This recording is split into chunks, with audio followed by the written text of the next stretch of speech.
إلى حضرة النبي المصطفى محمد صلى الله عليه وسلم وكافة الأنبياء والمرسلين والصحابة والقرابة والتابعين، خصوصا لوالدينا وقرابتنا وأستاذنا، وخصوصا على كل نيتنا شيء لله لهم الفاتحة. أعوذ بالله من الشيطان الرجيم. بسم الله الرحمن الرحيم. الحمد لله رب العالمين الرحمن الرحيم مالك يوم الدين. إياك نعبد وإياك نستعين. اهدنا الصراط المستقيم صراط الذين أنعمت عليهم غير المغضوب عليهم ولا الضالين. آمين. أعوذ بالله من الشيطان الرجيم. بسم الله الرحمن الرحيم.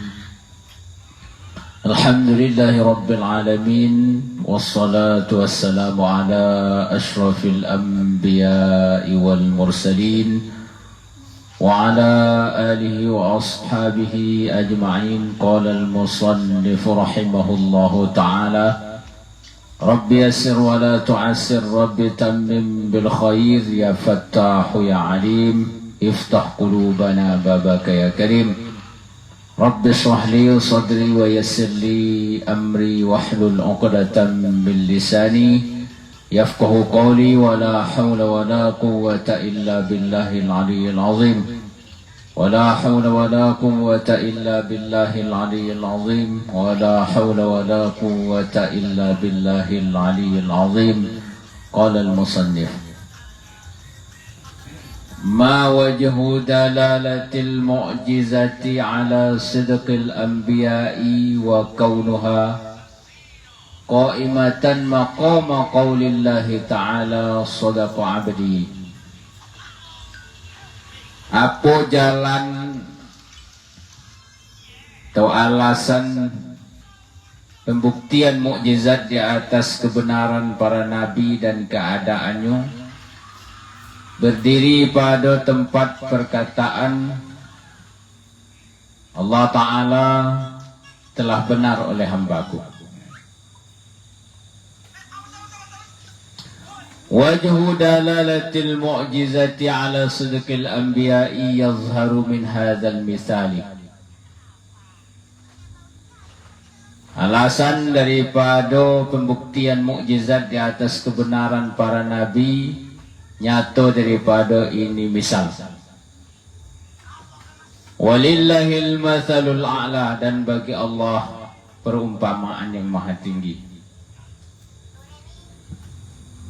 Di apa alasan bukti mukjizat atau mukjizat itu menjadi bukti atas kebenaran para nabi dan keadaannya itu menempati pada perkataannya Allah Ta'ala telah benar oleh hamba-Ku. Jadi tanpa Allah nyebutkan bahwa Rasul itu benar, dengan mukjizat itu lebih kuat bahwa para nabi itu atau para rasul itu benar. Dengan mukjizat yang ada pada para nabi atau para rasul itu sudah menjadi bukti yang sangat kuat, seakan-akan Allah Subhanahu wa Ta'ala itu mengatakan hamba aku ini betul-betul benar.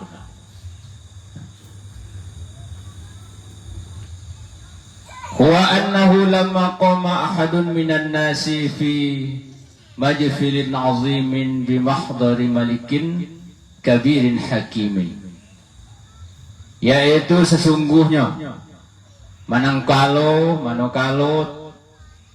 berdiri oleh seseorang daripada manusia pada tempat yang besar di hadapan raja yang besar yang bijaksana. Seakan-akan contoh, ada seseorang berdiri di depan manusia ramai di hadapan raja besar atau raja yang bijaksana.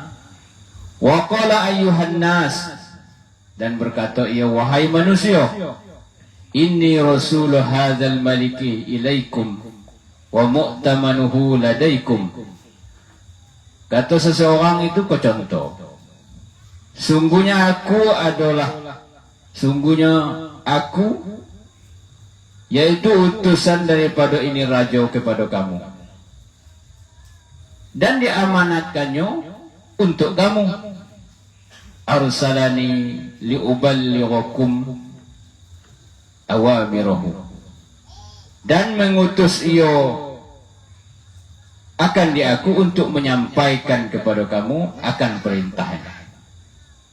Contoh, ada seseorang tegak ngaku dia bawa utusan raja, nyebut ke orang-orang kami, aku ke utusan raja, seolah-olah macam itulah Nabi itu istilahnya kan. Aku kok diamanatkan untuk kamu, dan aku diutus oleh raja untuk nyampaikan apa-apa yang diperintahnya. Rajanya ada di depan tuh, di depan orang kami itu. Percaya tak orang kami itu bahwa dia itu betul-betul utusan raja. Wa huwa alimun bimaqalati, walhal ia raja yaitu mengetahui dengan perkataannya. Raja itu gani apa yang disampaikan oleh seseorang yang ngaku bahwa dia utusan raja. Ya, rajanya ada depan orang kami juga. Maka raja tidak bercakap. Wasami'un likalami, dan dia mendengar bagi perkataanku. Kata orang yang ngaku utusan raja ini. Wa mubsirun li, dan dia melihat akan diaku. Wa ayatu sidqi, dan tanda kebenaranku. An atluba minhu an yakhriqa adatahu wa yukhalifaha, bahwa aku meminta atau menuntut daripadanya raja bahwa melanggar ia akan kebiasaannya dan menyalahi akan kebiasaannya. Fayujibuni ila zalika, maka mengabulkan ia akan aku kepada demikian itu. Kalau tidak percaya bahwa aku benar utusan raja, kata seseorang yang mengaku di depan orang ramai tadi, dia minta dengan raja itu untuk melanggar kebiasaannya dan menyalahi kebiasaan raja itu, maka dikabulkan oleh raja. Raja itu tidak bercakap. Cuman apa yang dipinta oleh orang yang ngaku di bahwa dia utusan raja, raja itu ngabulkan. Berarti benar-benar jelas, berarti kan bahwa dia itu betul-betul utusan raja. Karena apa yang dipinta dia kepada raja itu dikabulkan oleh raja, walaupun rajanya tidak bercakap. Begitulah Rasul istilahnya kan. Summa qala lil maliki, kemudian berkata orang yang mengaku tadi, kata iyo bagi raja, in kunta shadiqan fi da'waya, jika adalah engkau benar pada pengakuanku, fakhrik adataka, maka langgarlah kebiasaan engkau, wa kum thalatha marratin mutawaliyatin, dan berdirilah 3 kali berturut-turut. Dia minta kepada raja itu untuk membuktikan aku bahwa aku benar utusan engkau, maka langgar kebiasaan engkau raja. Dilanggar oleh raja. Apa kebiasaannya? Wakum salah samarratin mutawaliyatin, dan berdirilah dia 3 kali berturut-turut. Nak nurut apa yang dicakapkan oleh orang yang ngaku bahwa dia adalah utusan raja. Raja itu nak nurut. Jadi begitu juga para nabi dan para rasul itu. mukjizat kabulkan oleh Tuhan. Dia nak membuktikan bahwa dia itu benar utusan Tuhan. Dia yang nama mukjizat itu benar dipinta oleh para nabi dan rasul. Kenapa di zaman dahulu para nabi itu menawarkan kepada seluruh umatnya, kamu nak ngapo supaya percaya bahwa aku adalah rasul, bahwa aku adalah nabi? Sebutkan. Ketika apapun yang dipinta oleh umat-umat terdahulu itu dikabulkan oleh para nabi dan rasul. Macam tu. Jadi yang nama mukjizat tu memang kehendak para nabi, diperintahkan oleh Allah Subhanahu wa taala supaya makhluk percaya bahwa dia betul-betul, atau bahwa manusia percaya bahwa dia itu memang benar-benar nabi atau rasul. Diperintahkan Tuhan, jadi apa yang kau pinta aku kabulkan. Apa tanyain umat-umat, tanyain manusia, dia nak ngapo, yang penting kita percaya. Mukjizat model tu. Maka di zaman Nabi Muhammad ada yang mengenai bulan terbelah. Kalau kau benar Nabi, belah bulan. Sekok tinggalkan di atas, sekok turunkan. Kabulnya dari Nabi Muhammad, perintahnya bulan, wahai bulan, terbelah engkau. Satu turun ke gunung, satu tunak di atas. Sebahagian ada yang percaya, sebagian tak. Kata sebagian sihir. Kata Nabi Muhammad, kalau kamu tak percaya bahwa itu sihir, suruh orang sihir, kebalikkan bulan itu ke atas, kumpulkan seluruh orang yang ahli sihir, suruh bulan itu terbelah. Datik yang bisa. Berarti nasibnya lagi kan, yang beriman di zaman itu hidayahnya, atau yang tidak beriman berarti hidayahnya tidak turun. Bukti apa lagi?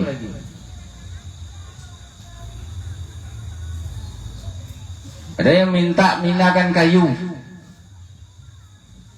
kepada Nabi Muhammad, kayu besar tercabut elok.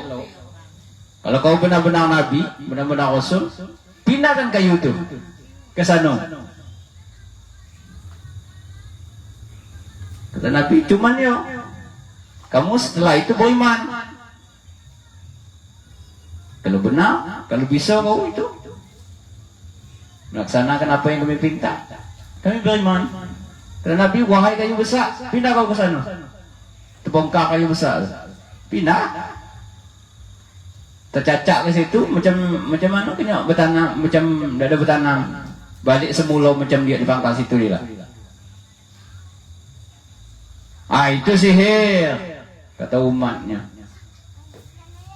Kalau memang bisa lagi kau pindahkan ke tempat semula, kata Nabi Muhammad. Kata Nabi Muhammad, wahai kayu besar, pindah lagi ke tempat semula. Pindah.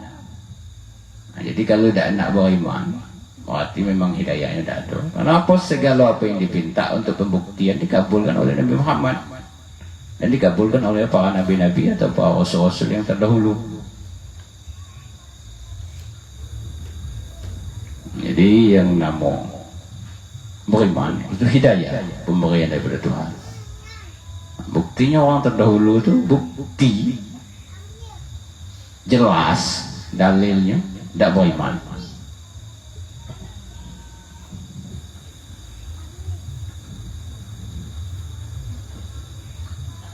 Fafa'alal maliku dzalika, maka memperbuat oleh raja akan demikian itu. Ketika dipinta oleh seseorang yang mengaku bahwa dia utusan Tuhan, utusan raja tadi, maka raja itu mengabulkan apa yang dipintanya supaya orang percaya bahwa dia itu betul-betul utusan raja.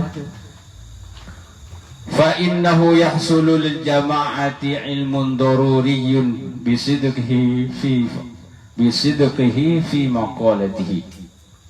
Maka sesungguhnya hasillah bagi jamaah, bagi himpunan orang ramai, pengetahuan yang pasti dengan kebenarannya pada perkataannya. Kalau macam tu jelas,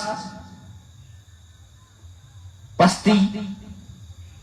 Kenapa dia ngaku bahwa dia utusan raja, sementara raja pun mengabulkan apa yang dipinta oleh yang mengaku tadi. Kalau macam tu jelas, pasti benarnya pada perkataan orang yang ngaku tu. Kan ada lah sinkron kalau bahasa gini ya kan. Sinkron tu lah ada etik yang nak tak ada kita sepakati, tak ada kita ragukan. Raja di mengakui, yang ngaku kok jelas kok lah diakui oleh raja. Gitu. Dia ngaku utusan raja. Kalau tak percaya, apa yang aku minta ke raja? Kalau raja itu kabul kan? Berarti pasti. Macam gitu kau ngaku. Ngaku apa? Ya apa tak? Tanya orang tu. Ayo tadi. Wa qama kharqul maliki lil adati. Maqama qaulil maliki. Qad sadaqa fima adda'ahu wa lam yashukka ahadun annahu rasulul maliki. Dan telah berdiri pelanggaran oleh raja bagi adatnya. Menempati perkataan raja, sungguh telah benar pada apa yang diakui ia akan dia, dan tiadalah ragu oleh seseorang bahwa sesungguhnya ia adalah utusan raja. Jadi walaupun raja tak bercakap, cuman apa yang dipinta oleh seorang atau seseorang yang mengaku bahwa dia utusan raja, raja itu melaksanakannya. Kalau berarti macam tu lebih kuat daripada bahwa raja itu mengatakan bahwa dia betul-betul utusan aku. Jadi pembuktian itu sebenarnya lebih kuat daripada cakap. Jadi bukti lebih kuat daripada cakap. Urusan kita pun macam tu. Cakap orang tu kadang menguatkan kepercayaan kita. Cuman bukti itu lebih menguatkan daripada cakap. Walaupun dia dah bercakap, cuman buktinya ada, itu percaya kita. Artinya bukti itu lebih kuat daripada cakap. Jadi itu hikmah atau alasan mukjizat itu dimunculkan kepada para nabi dan rasul. Kenapa? Perkataan Allah Subhanahu wa taala itu lebih kuat. Mukjizat yang dibagi Allah Subhanahu wa taala kepada para nabi dan rasul itu lebih kuat daripada pengakuan Tuhan tu. Kalau Tuhan ngakui dia ke nabi aku, dia ke rasul aku, buktinya dah atik,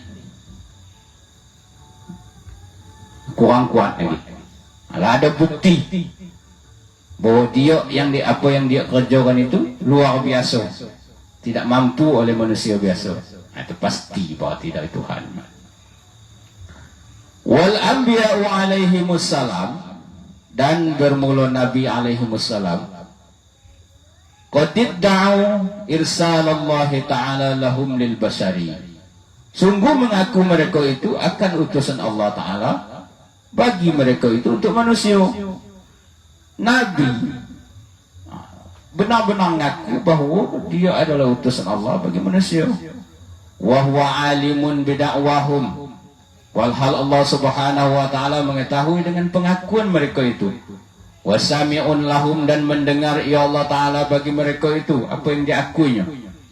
Nazirun ilaihim, melihat ya Allah taala kepada mereka itu nabi atau rasul.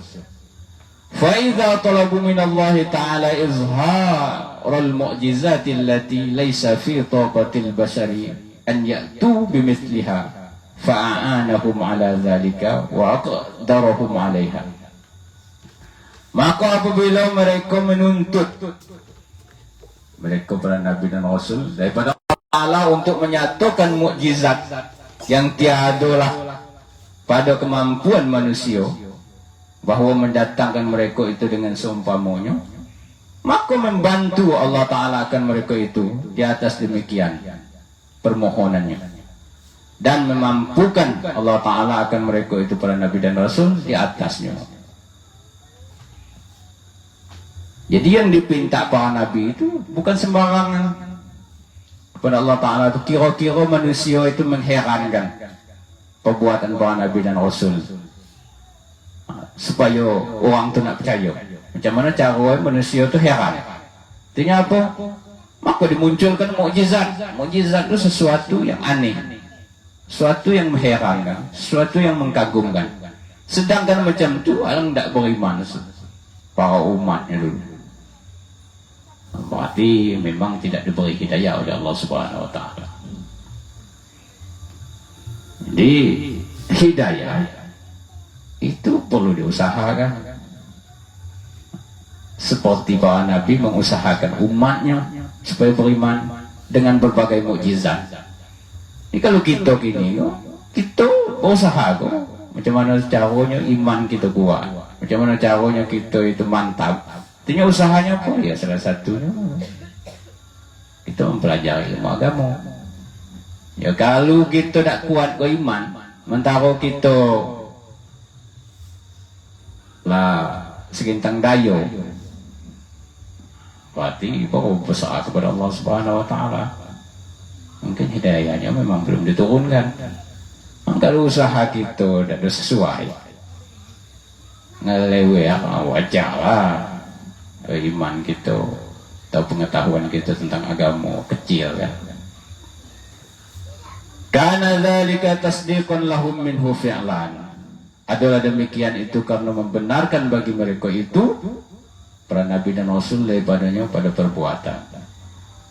Wa huwa katasdiqi bil qawli bal aula. Dan yaitu seperti pembenaran dengan perkataan, bahkan lebih utama. Di mukjizat itu cuman bukti, tidak ada kata-kata dah. Nah, itu lebih kuat, bahkan lebih utama daripada pengakuan dengan kata-kata.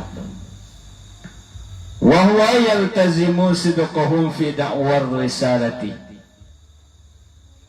Dan yaitu wajib atau mesti kebenaran mereka itu pada pengakuannya sebagai rasul. Lianna tasdiqal maula al-hakimil alimil qadiri lil kadhibi amrun zahirul istihalati. Karena sesungguhnya pembenaran Allah Subhanahu wa Ta'ala yang bijaksana, yang alim, yang kuasa bagi yang berdusta, yaitu perkara yang jelas mustahil. Artinya apa? Allah Subhanahu wa Ta'ala membenarkan segala apa yang terjadi pada Nabi dan Rasul. Jadi mustahil bahwa Nabi dan Rasul itu nyombong, karena Tuhan tidak mungkin menangkan orang yang nyombong. Kalau Nabi dan Rasul nyombong, mustahil Tuhan membenarkan orang yang nyombong. Artinya apa? Kalau macam itu berarti Nabi dan Rasul pasti benar. Tuhan itu membenarkan bahwa Nabi dan Rasul itu begitu banyak di dalam Al-Quran disebutkan. Sudah itu kebenaran para Nabi dan Rasul itu dibuktikan dengan mukjizat-mukjizat. La siyama wa qad indamma ila dalalatil mu'jizati ala sidqihim dalalatu ma istahara anhum min as-sifati wal ahwali allati fi ghayatil husni wa nihayatil kamali. La siyama, terutama atau apa lagi, sungguh telah terhimpun kepada pembuktian mukjizat di atas kebenaran mereka itu para Nabi dan Rasul, yaitu pembuktian barang yang termasyhur daripada mereka itu, daripada sifat-sifat dan kelakuan yang pada kesudahan atau penghabisan kebaikan dan penghabisan kesempurnaan. Jadi di mana lagi bahwa Nabi itu benar-benar utusan Rasul dan utusan Tuhan. Nabi utusan, benar-benar utusan Tuhan, atau Rasul itu benar-benar utusan Tuhan. Ada bukti yang termasyhur yang menunjukkan bahwa para Nabi dan Rasul itu benar. Apa namanya? Dia mendatangkan sifat-sifat yang elok, kelakuan yang elok, dan saking eloknya sifat itu sehabis-habis elok dan sehabis-habis sempurna. Itu dijadikan oleh Allah Subhanahu wa taala sifat para nabi dan rasul itu tidak tandingan dia eloknya, tidak tanding dia sempurna. Nah, itu bukti menambah lebih daripada mukjizat itu. Kenapa? Dahulunya orang itu banyak beriman lebih daripada mukjizat itu dengan sifat-sifat para nabi itu. Ada yang tak ada nengok mukjizat nabi yang aneh itu dah, yang luar biasa tu. Cuman dia nengok sifat-sifat nabi atau kelakuan nabi itu luar biasa, eloknya luar biasa, sempurnanya, sehingga beriman. Yang tu.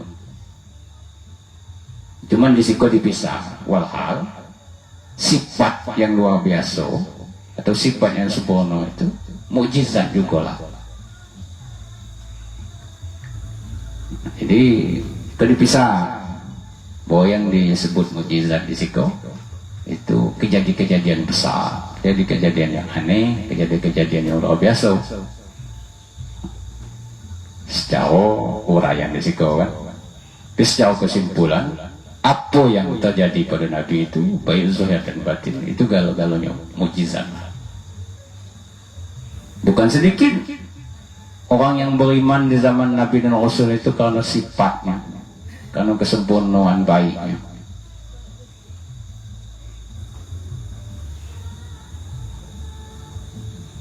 Saking baiknya, kalau ada orang berhutang sanggup dia ngutang, dia yang bayar.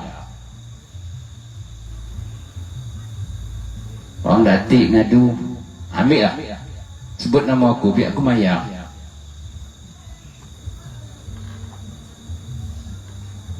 Kalau kita kan yang macam tu berhutang, kita nak ngutang, yang kena bayarkan hutang orang tu kan.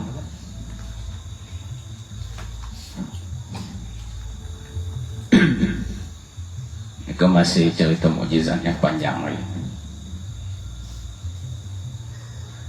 Mal farqu bainal mu'jizati was sihri? Apa perbedaan antara mukjizat dan sihir? Wallahu a'lam. Al-Fatihah. A'udzu billahi minasyaitonir rajim. Bismillahirrahmanirrahim. Alhamdulillahi rabbil alamin. Arrahmanir rahim. Maliki yaumiddin. Iyyaka na'budu wa iyyaka nasta'in. Ihdinas siratal mustaqim. Siratal ladzina an'amta 'alaihim ghairil maghdubi 'alaihim waladdallin. Na'udzu billahi minasyaitonir rajim. Bismillahirrahmanir rahim. Alhamdulillahi rabbil alamin. Allahumma salli ala sayyidina Muhammad wa ala ali sayyidina Muhammad. Allahumma waffiqna limardatik wa thabbitna ala dinik. Allahumma ya muhawwil al-ahwal حول حالنا إلى أحسن الحال. اللهم اهدنا يا هادي، خبر لنا يا خبير، بين لنا يا مبين. اللهم ربنا زدنا علما وارزقنا فهما. اللهم آتنا علما نافعا وعملا متقبلا ورزقا حلالا طيبا. اللهم انفعنا بما علمتنا وعلمنا ما ينفعنا وارزقنا علما ينفعنا. اللهم ارزقنا رزقا ولا تعب ولا نصب إنك على كل شيء قدير. اللهم ألهمنا رشدنا وأعذنا من شر نفسنا. اللهم اغفر لنا ذنوبنا ولوالدينا وارحمهما كما ربيانا صغيرا، ولجميع المسلمين والمسلمات والمؤمنين والمؤمنات الأحياء منهم والأموات إنك على كل شيء قدير. اللهم سلمنا وسلم ديننا وسلم قلوبنا وسلم توحيدنا وسلم إيماننا وسلم اعتقادنا وسلم معرفتنا. اللهم اجعل جمعنا هذا جمعا مرحوما وتفرقنا من بعده تفرقا معصوما ربنا آتنا في الدنيا حسنة وفي الآخرة حسنة وقنا عذاب النار وصلى الله على سيدنا محمد وعلى آله وصحبه أجمعين والحمد لله رب العالمين.